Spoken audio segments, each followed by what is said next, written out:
Working on today is called the triangle inequality theorem. And the idea behind this theorem is if you know three sides of a triangle, are there rules for those sides? Meaning, if you know two of them, for example, is there a rule for how large or how small that third side could be to still create a triangle, meaning the ends all connect? In addition to that, we also want to know, hey, if we are given what looks to be a triangle with three sides, are we able to tell that? If it is or not a triangle, it's possible. So as far as what we're talking about this lesson in terms of an essential question, by the end you guys should be able to know, given two of the sides, what is the length smallest and largest that the other side could be, as well as if I give you what appears to be a triangle with three sides labeled, is that even a possible triangle? So what I want you to double check is that you have the correct notes for this lesson. The notes should look like this right here. There's three pages total. One's double connected, and they are labeled 1, 2, and 3. So make sure you have those out because you'll need them for the lesson. If you don't, pause it real quick and you'll grab them. All right, so starting off, are there any rules for triangles? Like you said before, we know that the degrees inside of an angle of a triangle, the sum of the degrees inside a triangle is 180, and it's always 180. But what about the sides? Is there any combination that works, or are there specific rules about what those sides could be? So for a second, think about that. Could any combination of sides work? Could you the easiest way to do this is to think, are there any that I can think of that would not? Because if that's the case, then the answer is no. It is in fact true that there is not every single possible kind of triangle with all different sides you could make. There are rules and there are triangles that will not work. So what I'd like you to do is just really quick, think of a combination that you know for sure would not work. Meaning the three sides just couldn't possibly connect to each other. And that's the best way to think about it, is the ends have to connect to the ends. So one I came up with was 4, 10, and 100. There's no way to take a 4 centimeter long object, a 10 centimeter long object, and 100 centimeters and just connect those three. That's just not going to work. The 4 and the 10, they can connect to the ends, but the furthest stretched out they could get is 14. They're not going to connect to the end of 100 and 100. It just doesn't make sense. So you can use that example on there on your notes, or you can use your own. So following along with that, I think that one's kind of obvious. I think it makes sense to say, hey, there's no way that a 4, a 10, and a 100 could work. But what about things that maybe are not so obvious? For example, what about like 4, 10, and 8? Is that even possible? 4, 10, and 2? Is that possible? 4, 10, and 12? What about 4, 10, and 18? These are all reasonable numbers. They're all pretty close. But out of this 4, only 2 of them are possible. So what we're going to learn today is how to determine whether or not a triangle is possible given 3 values.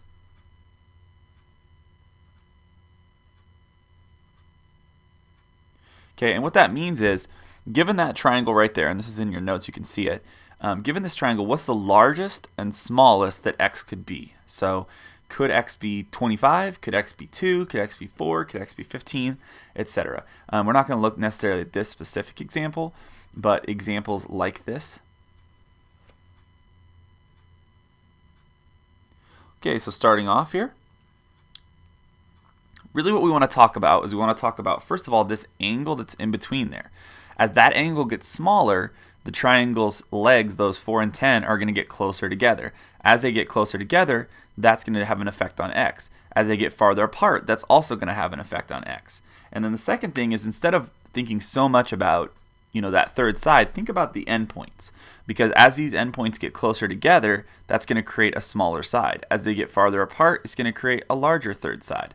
So let's think more about those endpoints and how they relate to each other than really worrying about trying to create a triangle. Because as we said before, there is no rule about the sides of a triangle always add up to set number. You could do a problem where you're given that and you could create different triangles, but there is no rule about it has to equal, let's say, 20, for example. No, it could be anything. So instead of trying to worry about what would that third side be, think about how they would get closer together or farther apart and how that would affect the third side. So what I'm going to have you draw in the notes is not this right here. What we're going to do is we're going to go ahead and we're going to make these endpoints closer together. So you can see you have space, and I want you to draw an example. You can either draw this first example or the second one. In fact, I probably have you draw both. So what's going to happen is, as I make these endpoints closer together, like this, I'm going to go ahead and put in my original side. Okay, those are the points now. I'm going to go ahead and put in my original side. You can see that's the original length that we started with. And you can see it's obviously gotten shorter. In fact, as I move those ends closer and closer together, it's going to create a shorter and shorter side. So the question we want to look at is, what is the shortest it could possibly be, and what is the longest it could possibly be when we go ahead and move them apart. Okay, so now my x is shorter. Okay, so I want you to do two things. I want you to kind of draw this example, and notice that x is shorter now. And then also want you to kind of draw in the other space what you think would be the shortest triangle you could create.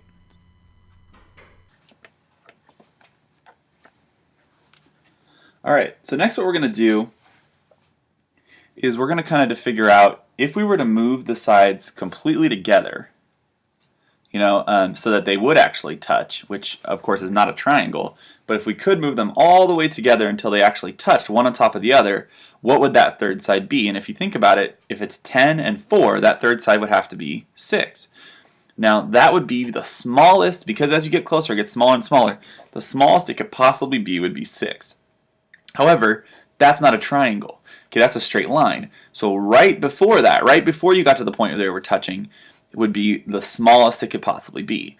And so that would mean the side would be just a tiny bit bigger than 6. It can't quite be 6, but it could be anything a little bit bigger than 6. You barely could even tell it's a triangle, but it would work for that purpose. And on the notes, mine's straight up and down. Your notes will have to go side to side. So draw this line side to side in that space, and leave space to go ahead and leave the x is greater than 6, as well as the x is greater than 10 minus 4, because really the way we got that 6 is we subtracted the two sides. So what we're trying to get out of this is, no matter what the two sides are, all you have to do to figure out the minimum would be to subtract them, and it needs to be a little bit bigger than that. Okay, moving on to the second part of your notes on the right side, we're now going to experiment with what happens when you try to make the line bigger by moving the lines apart. So this time what we're doing is we're actually going to go ahead and draw it now more stretched out. So now the sides are the same, but it's been stretched out.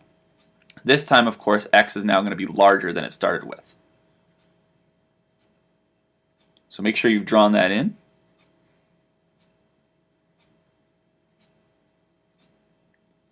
And like I said before, this time the value of x gets larger the further we move them apart. And it makes sense. The points are farther apart, it takes more distance to connect them. The furthest apart would be when they're a completely straight line. However, again, that's not a triangle. So moving on to the next spot on your notes. When we go ahead and make this into a completely straight line, okay, that's basically stretching out as far as you possibly can. When you do that, now you have a total of 14. So just like last time, when you put them one on top of the other, the lowest it can get was 6. The highest it can get to is 14. So just like before, we can't quite have 14. We have to have it be anything less than 14. And again, what we're trying to get you to notice is, in order to get that, all we did was add them together. So if you want the longest side, you add the two other sides together, and it needs to be a little bit less than that. If you want the shortest side, you're going to subtract them, and it needs to be a little bit bigger than that. Okay, so now what I want to do is kind of put it all together into a rule. So if we take the two things we noticed, it's a little bit tricky with the greater than and less than notation, because you kind of got to put x in the middle. So what we're going to do is we're going to put x right in the center, and if you notice here, just take a second to make sure you get it, x is less than 10 plus 4, that's what the right one says, the sort of orange colored one, and it's actually bigger than 10 minus 4, which is what the bluish one has. So our final result is basically it's greater than subtracting the sides, like right there, and it's less than adding the two sides, like right there. Okay, now in general, this is what's below on your notes there, and it's already printed out for you. When you take any triangle, ABC, any random sides, the rule is the absolute value of A minus B is less than C, and C is also less than the absolute value of A plus B. The reason the absolute value part is in there is because we don't know if A is bigger than B. So for example, if you take A minus B and get a negative, well, there's no such thing as negative distance, so you'd have to take the absolute value. In general, though, you don't really need to worry about the absolute value, because all you're going to do is you're not going to go 4 minus 10, you're going to go 10 minus 4. You're going to subtract the bigger one minus the smaller one. But the official rule has absolute value in there to account for the fact that one of the sides is smaller, and when we talk about a triangle like ABC, we don't really know which one's smaller. So if you look at that, it's saying C is bigger than A minus B, and it's less than A plus B. Similarly, if we look at B, it's got to be bigger than the other two subtracted, and less than the other two added. And B as well is bigger than A as well is bigger than them. We're going to go to the third page of our notes, and we're going to go ahead and apply that rule. So we're going to do the first one together, and you'll have 3 to try on your own. So you can see this one's already labeled. And what I want to know is what are the possible lengths of the third side. So all we're going to do is we're going to say, all right, it has to be greater than them subtracted and less than them added. So it's simple as this. We're going to say x is bigger than 12 minus 7, but less than 12 plus 7. So now we do the subtraction. We get it's bigger than 5 and less than 19. A very simple process. The only reason we took so long is because I really want you to see why the rule works, not just sort of memorize it. Again, there should be absolute value marks in there, but as long as we make sure we take the bigger minus the smaller, we're good to go. So now you can know what values would work. If I say, hey, would 15 work? Yes, it would, because it's less than 19 but bigger than 5. Would 25 work? No, it would not. Okay, it's not smaller than 19. Okay, so we're going to go ahead and pause the video and try to figure out the third side of this triangle. All right, hopefully you guys are finding this quite easy. We're going to take 18 minus 9, it's got to be bigger than that, and 18 plus 9, it's got to be smaller than that. It's going to give me between 9 and 27. So anything between 9 and 77 would work as a triangle. Okay, third example. Go ahead and pause it. Try this one on your own. All right, so as you can tell, it's going to be the third side has to be bigger than 0, which makes sense because a triangle can't be 0, and it has to be less than 14. Okay, so we're looking at what appears to be a right triangle here. We're not really worried about that. We're worried about what the possible lengths are, and this is kind of why I talk about examples like this, because you would assume this is a right triangle and you do the Pythagorean theorem. Then you only have one set length. But given that I didn't put the right angle in there, this angle could be anything. And so there really is a range of values. So if I gave you a problem like this in pre-algebra and I'd say, hey, solve this, you'd say not possible. Now that you're in geometry, if I said this and it wasn't a right angle, you could say, well, it could be between these two values. So go ahead and pause that and find your answers. All right, so what we're going to have is it's got to be bigger than 12 minus 10 and smaller than 12 plus 10. So anything between 2 and 22 would work. All right, the second kind of problem we're going to do is we're going to be given a triangle and ask, is this triangle, the following triangle, possible? And I want you to be able to explain. So I gave you a little bit of space, not a ton, and we'll go over the first one together so you can kind of see how it works. So, given that 9 is bigger than 6 minus 4 and less than 6 plus 4, okay, given that that's true, this triangle works, guaranteed. So as long as the side works to match with the other two, then it works for sure. Technically, you could go through and test all three parts. And because of the fact that all three work, 6 is bigger than 5 and less than 13, 4 is bigger than 3 but less than 15, you could tell, okay, yes, definitely works. And it's not bad to check all three, but the reality is, if one of them didn't work, so for example, let's say that third side instead of 9 was 20, it would cause a problem in all three of them, because you'd end up with 9 minus 4 or 20 minus 4, which is 16. 6 isn't bigger than that, And on the bottom one, you'd end up with 20 minus 6, which is 14. 4 is not bigger than that. So it would definitely create an issue in all three. So really, you can just check one of them and it shows the answer. So what you'd say is, since all three work, then it is possible, but really you could say, since that's true, even just this first piece right here, even since just that part right there is true, that means that the whole triangle is a possible triangle. If something wrong happens, then that's your reasoning as well. You'd say, hey, 9 is not less than 10. That would be your reasoning. Okay, so go ahead and try this one on your own. Pause the video.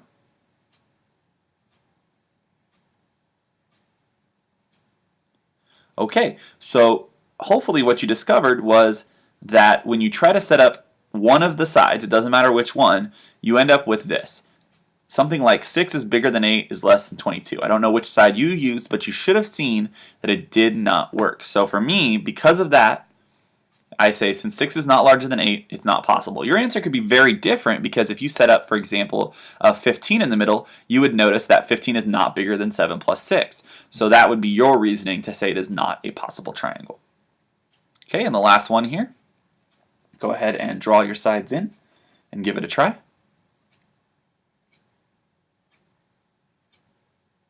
All right, when you set this one up, this is a little bit tricky because what you end up with kind of looks like it works. 5 is less than 11 is less than 11. The thing is, though, the problem here is that is not true. 11 is not less than 11. I like to think of it as, are you shorter than yourself? No, you're the same height as yourself.